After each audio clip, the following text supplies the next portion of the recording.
Hello and welcome students, Gyanjyoti coaching সেন্টারের পক্ষ থেকে তোমাদের সকলকে আরো একবার স্বাগত।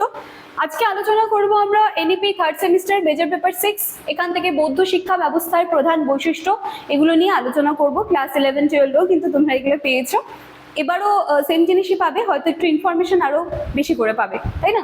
তো চলো আলোচনার বিষয়ে যাওয়ার আগে এই জায়গাটা একটু বলে দিচ্ছি। তোমরা যারা চাইছো আমাদের সাথে যোগাযোগ করতে তথা তোমরা যারা চাইছো যে আমার পেইড ব্যাচের ক্লাসেসগুলো জয়েন করতে, বোর্ডের কর্নারে দুটো কন্ট্যাক্ট নাম্বার দেখতে পাচ্ছ, যে কোনো একটি নাম্বারে কল করে তোমরা কিন্তু সরাসরি যোগাযোগ করে নিতে পারবে, তোমাদেরকে ক্লাসেও কিন্তু অ্যাড করিয়ে দেওয়া হবে।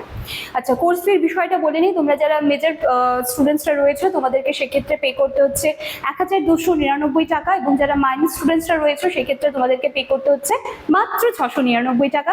এই হচ্ছে পুরো বিষয়। এছাড়া আমাদের নিজস্ব ওয়েবসাইট কিন্তু চলে এসেছে, প্লে স্টোরে সার্চ করবে, আমাদের নিজস্ব অ্যাপ চলে এসেছে, তোমরা কিন্তু নিশ্চয়ই একবার ভিজিট করে আসবে। চলো তাহলে আলোচনার বিষয়ে আসা যাক। দেখো, এই যে প্রবোজ্জা, উপসম্পদা, এইগুলো সম্পর্কে কিন্তু তোমরা খুব ছোট ক্লাস থেকে জেনে এসেছো, তাই না? চলো তাহলে আবার সেগুলোই দেখা যাক।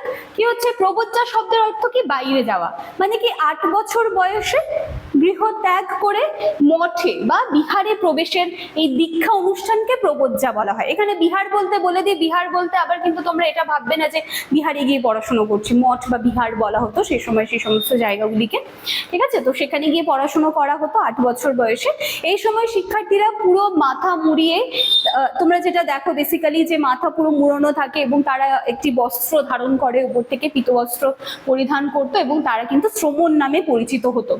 তারপরে উপসম্পদায় লিখেছে 12 বছর প্রবোজ্জা পালনের পর 20 বছর বয়সে এসে শ্রমণদেরকে উচ্চতর যে দীক্ষা, বা বলতে পারি যে এবার তারা হায়ার স্টাডিজ এর জন্য প্রিপেয়ার হয়ে গেল, উচ্চতর যে দীক্ষা দেওয়া হতো তাকে উপসম্পদা বলা হতো।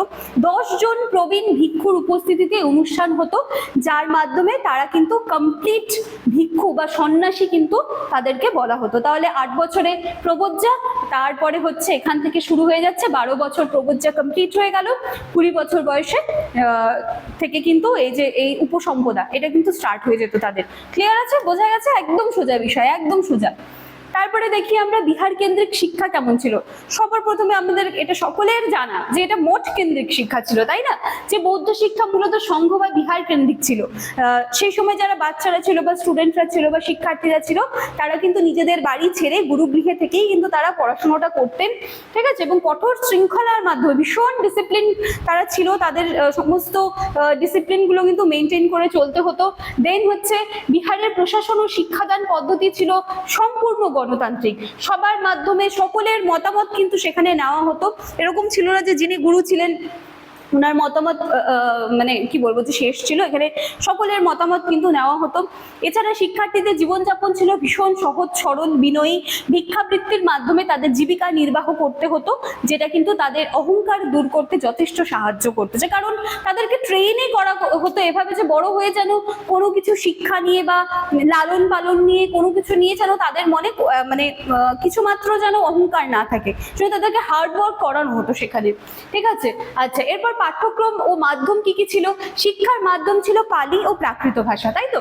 সাধারণ মানুষের ভাষা সেটা ছিল সেই সময়, পরবর্তীকালে সেটার মধ্যে সংস্কৃত ভাষা কিন্তু অ্যাড অন করা হয়। তারপর প্রাথমিক পর্যায়ে লেখা পড়া গণিত শেখানো হতো, এগুলো সমস্ত তাদের পাঠ্যক্রমে অন্তর্ভুক্ত ছিল। উচ্চশিক্ষায় ত্রিপিটক, বিনয় সূত্র, অভিধম্ম পিটক ছিল, ধর্মতত্ত্ব, দর্শন, আয়ুর্বেদ, জ্যোতির্বিদ্যা সমস্ত কিছু শেখানো হতো। এছাড়া বইয়ের যে শিক্ষা ছিল বা পুঁথিগত যে শিক্ষা ছিল তার পাশাপাশি কিন্তু তাদের কারিগরি শিক্ষা বা হস্তশিল্প, যেমন হচ্ছে সুতো কাটা, কাপড় বোনা, এই জিনিসগুলো কিন্তু তাদেরকে শেখানো হতো, তাই তো? আচ্ছা, এবার দেখি গুরু শিষ্য সম্পর্ক তো ভীষণ ভালো ছিল, তারা খুব সুন্দর একটা বন্ডিং কিন্তু একে অপরের সাথে শেয়ার করতো।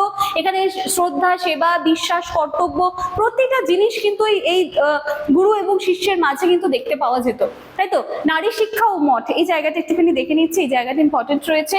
বৌদ্ধ ধর্মে নারী শিক্ষায় বিশেষ গুরুত্ব দেওয়া হয়েছিল, নারীদেরও মঠে প্রবেশের অধিকার ছিল এবং তারা কিন্তু ভিক্ষুণী বলা হতো তাদেরকে, নারীদেরকে, ঠিক আছে? এবং সংঘবিত্রা ও অন্যান্য বিদুষী নারীরা কিন্তু শ্রেষ্ঠ উদাহরণ ছিল সেই সময়কার শিক্ষিত নারী হিসেবে, ঠিক আছে? আচ্ছা, তাহলে এই শিক্ষাটা কেন দেওয়া হতো এভাবে করে, যেটা আমরা এখনকার দিনে বলি যে হস্টেলে থেকে পড়াশুনো করা, আবাসিকে থেকে পড়াশুনো করা। তো চারিত্রিক বিকাশের উদ্দেশ্যে, নির্বাণ লাভের উদ্দেশ্যে, ধর্মপ্রচার তথা সর্বাঙ্গীন বিকাশের উদ্দেশ্যে কিন্তু এইভাবে এই শিক্ষাটা দেওয়ার ব্যবস্থা করা হয়েছিল, তাই তো? আচ্ছা, তাহলে আলোচনার বিষয় একদম ছোট্ট ছিল, খুব সংক্ষেপে আমি আজকে আলোচনা করে দিলাম। ডিটেলস ক্লাস কিন্তু তোমরা পাবে, একদম ডিটেলসে খুঁটে খুঁটে কিন্তু আমি পরে আমার পেইড ব্যাচের ক্লাসে, আবার যারা পুরোনো স্টুডেন্টসরা রয়েছে তারা তো জানোই এই বিষয়টা।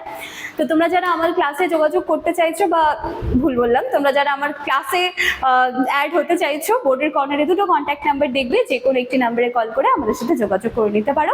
তো চলো, আজকের আলোচনার বিষয় এখানেই শেষ করছি, দেখা হচ্ছে আবার নেক্সট দিনের ক্লাসে। Thank you.